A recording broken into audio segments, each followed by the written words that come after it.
Agora vamos lá, a gente vai continuar falando da nossa saúde, da nossa qualidade de vida e o tema de hoje é importantíssimo. A gente vai falar sobre surdez. Em uma pesquisa realizada pela OMS, de 2013 a 2015, a surdez ocupou o 4º lugar na lista das doenças. Ela é considerada a primeira deficiência com mais impacto no índice de qualidade de vida da população. Mais do que a deficiência visual, de locomoção e outras 345 doenças. Isso levou a OMS a colocá-la como uma de suas 5 prioridades para este século. Para a gente falar mais sobre esse assunto, compreender melhor essa situação, eu recebo a otorrinolaringologista, doutora Adriana Jimenez Pim. Seja muito bem-vinda, Adriana. Muito obrigada por estar aqui com a gente, viu? Eu que agradeço o convite. Convidar para sentar, a gente já começa o nosso bate-papo. Importantíssimo, né? É verdade que todo mundo vai perder um pouco da audição ao longo da vida? Olha, você pode ter uma tendência genética, uma tendência do seu corpo a apresentar essa perda auditiva de maneira mais intensa. Mas a gente tem um estilo de vida exposto a ruído, etc., que pode favorecer realmente a todos nós termos algum grau da perda auditiva com o envelhecimento. Então pode acontecer. Quanto mais a gente expõe os nossos ouvidos a um barulho intenso, maior a chance da gente perder a audição lá na frente? Sim, porque o barulho intenso, o volume de barulho muito grande, ele vai lesar essa cóclea, que é uma estrutura do ouvido interno, e aí você tendo a perda dessas células da cóclea, você não tem uma reposição.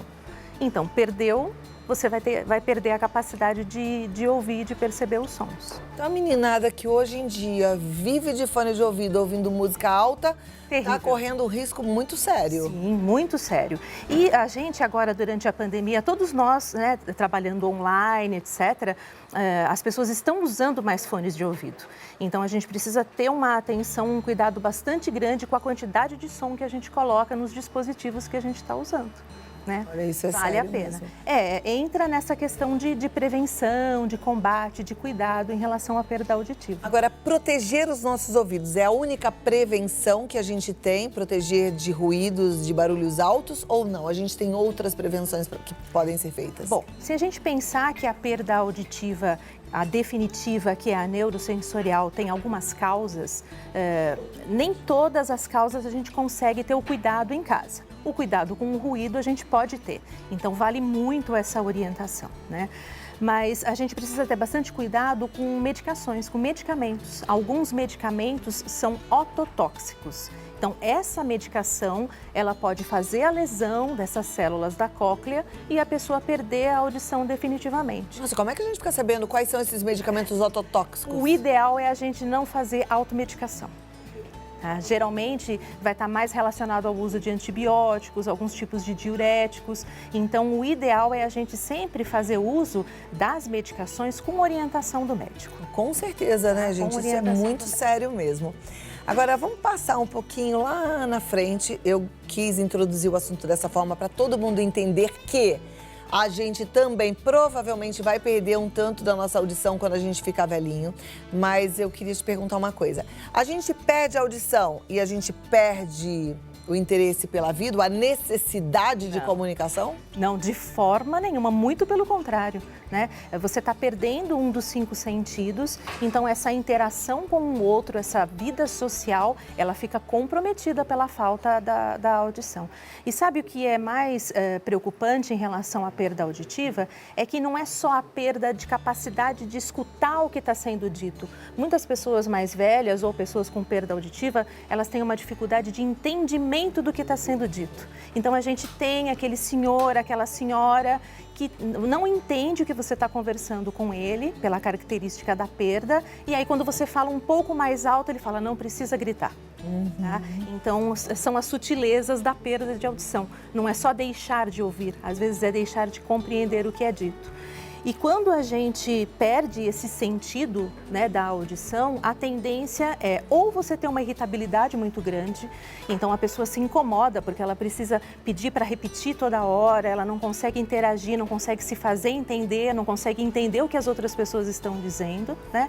E a tendência em muitos pacientes e muitas pessoas é ter o isolamento. A pessoa perde o contato com a família, com os amigos. Que é terrível, né, gente? Porque aí se você perde esse contato, quer dizer, você fica suscetível a ficar com a imunidade mais baixa, com uma depressão. Exato, Cláudia, enfim. exato. Me dá 2 minutinhos e eu volto pra gente continuar conversando sobre esse assunto. E aí, olha, a gente vai falar bastante sobre essa situação já mais avançada. Inclusive, vamos falar o que a gente pode fazer, né? Num caso mais grave, perdeu bastante da audição. Será que tem alguma coisa a ser feita? Tanta evolução de tecnologia, né? Quem sabe a medicina apresenta alguma solução boa pra gente. De volta com a doutora Adriana Gimenez Spin. Adriana, com essa evolução toda da tecnologia, a gente tem algum recurso para ajudar esses idosos, principalmente os idosos que perderam um tanto da audição? Olha, o que é conhecido hoje, a gente tem modificações na estrutura do aparelho, mas é a adaptação do aparelho auditivo. O aparelho auditivo, até alguns anos atrás, ele era desconfortável. Muitos falavam para mim, porque eu gosto de perguntar, adoro conversar com as pessoas. Falar, não, é desconfortável, não me adaptei. Hoje em dia ele está melhor? Muito melhor, né? Hoje em dia, você tem aparelhos que são intracanal, dentro do canalzinho do ouvido. Isso depende da perda, da quantidade de alteração auditiva que o paciente tem. E hoje em dia você tem aparelhos auditivos que funcionam por Bluetooth, então a gente nem coloca o celular para atender, você manda o som direto para o aparelho auditivo. Olha que demais, gente. Muito interessante, né? É bom dar uma pesquisada, então, porque isso deve melhorar a qualidade de vida, né? Isso é interessante, assim, as pessoas têm uma resistência muito grande ao uso do aparelho auditivo. O quanto antes você usar essa prótese, usar esse recurso, ele não vai piorar a sua audição, nada disso. Então, a gente vai imaginar que o som, quando a gente capta lá de dentro do ouvido, ele vai fazer um caminho dentro do cérebro. Se você tem uma estrada que não passa carros constantemente, ela não vai ser tomada por mato. Então, você imagina que esse caminhozinho, se não tem o estímulo sonoro, ele vai ficando degenerado, degradado. E aí, se o paciente demorar muitos anos para adaptar, quando ele vai fazer a adaptação do aparelho, ele tem muita dificuldade. Então, é interessante, assim, apresentou os sintomas de perda de audição, de dificuldade de compreensão, de zumbido, até mesmo de vertigem, procure pelo otorrino. Havendo a indicação, já tenta colocar a prótese o mais precocemente possível, para manter essa via estimulada, para a adaptação ser melhor. Perfeito. Você falou de zumbido e de vertigem. Quem tem zumbido, ainda está jovem, não percebe uma perda de audição, vai ter uma perda de audição lá na frente? Tem relação? Como não é que é necessariamente. Quando a gente tem alguma questão, algum mau funcionamento desse ouvido interno, da cóclea e dos canais semicirculares, você pode apresentar alguns tipos de sintoma. Então, tradicionalmente, as pessoas entendem que elas vão ter uma perda de audição, mas a gente conversou aqui a respeito da dificuldade de discriminação, de compreensão. Então, escuta, mas não entende o que é dito. O zumbido é um sintoma bastante importante da disfunção dessas estruturas e a vertigem, aquela sensação giratória de desequilíbrio, também pode ser um sintoma de uma falência, de uma alteração dessas estruturas. Agora, nem todo zumbido e vertigem está ligado à audição, né? Não necessariamente, mas faz parte da investigação. Então, eu recebo pacientes no meu consultório com a queixa de zumbido. Eu sempre vou pedir uma audiometria. Eu recebo pacientes com a queixa de vertigem. Eu sempre vou pedir a audiometria e os exames para investigar a parte otoneurológica, né? Às vezes, a gente tem o zumbido por uma perda de audição que vai acometer frequências muito, assim, sons muito agudos, muito fininhos, frequências que a gente não está usando na conversação. Então, o paciente já tem uma perda de audição que não está ainda influenciando na parte de conversa, de atender um telefone, mas aí apresenta o zumbido por conta dessa perda. De toda forma, é um desconforto enorme, né, gente? Muito, a perda muito. da audição, o zumbido, a vertigem, e a gente precisa fazer jus ao dia comemorado amanhã, dia 10, que é o dia da prevenção e combate à surdez. Então, no próximo bloco, a gente vai recapitular atitudes que você precisa tomar para que você não perca a sua audição tão valiosa. Segura aí, eu volto já em 2 minutinhos. Obrigada, Cláudia. Spin. Doutora, já temos algumas perguntinhas ali, depois a gente vai recapitular as dicas aí para a turma fazer a prevenção, tá bom? Mas vamos para a tela. Primeira pergunta já vai aparecer e a gente vai ter a resposta aqui. Cadê? Tô esperando a pergunta. Ó, foi. O que pode ser coceira muito forte no ouvido? Se coçar muito, pode prejudicar a audição? As coceirinhas, né, de ouvido. Olha, de uma maneira geral, aquelas pessoas que usam com muita frequência o cotonete, elas removem toda a proteção que o cerúmen deve fazer nessa pele do conduto auditivo. É uma pele que fica mais suscetível a infecções por fungos, bactérias. Você vai ter uma pele mais ressecada e coça. E aí a pessoa entra num círculo vicioso, né? Cada vez que ela coça, ela tem a necessidade de manipular com o cotonete e isso não deve ser... E vai ficando cada vez pior. Vai ficando cada vez pior. Tem que evitar esse negócio de cotonete no ouvido, Exato, né? O cotonete não deve ser utilizado, tá? Okay. O ouvido, ele tem uma capacidade, vamos dizer assim, que ele é autolimpante. Ele vai produzir o cerúmen e a troca de células lá do fundo da membrana timpânica para o lado de fora. Então, se a gente faz a limpeza só com o dedo na hora do banho, com o dedo com a toalha, eventualmente realmente vem um pouco de cerúmen. E é nesse momento que as pessoas entram em angústia e desespero e usam o cotonete. Então, ou elas vão remover toda essa proteção, ou então, se tem uma quantidade grande, elas vão empurrar tudo para dentro e aí precisa procurar o otorrino para uma lavagem otológica, etc. Então, gente, segura a tentação aí do cotonete, tá? Isso. Vai economizar dinheiro também com cotonete. Precisa usar. Isso mesmo. Próxima pergunta. Problema de audição pode ser hereditário? Sim, com certeza. A gente tem causas genéticas para perda de audição. Essas perdas auditivas, aí a gente tem uma série delas que podem se manifestar já no momento de nascimento, nos primeiros anos de vida ou até tardiamente. E por ser uma questão genética, você pode ter uma característica hereditária e familiar. Então, se você já tem alguma história de perda, passando em avaliação com um otorrinolaringologista, ele vai entender se isso tem uma característica familiar ou não e fazer uma orientação para essa família. Tá joia. Próxima pergunta. Existe alguma objeção para colocar implante coclear? Qualquer nível de surdez eu posso colocar?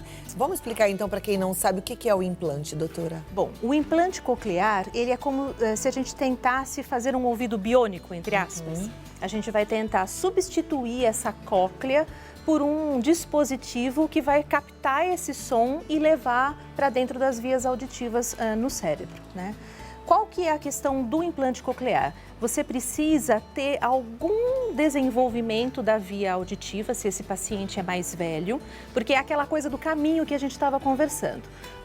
A cóclea, ela vai captar o som e ela vai jogar esse som para as diversas áreas de dentro do cérebro. Se você não tem esses caminhos feitos, porque essa perda auditiva já acontece há muito tempo, tem muitos anos, você capta o som, mas não tem para onde esse som ser enviado. Ou então vamos supor que a criança nasça com uma perda de audição.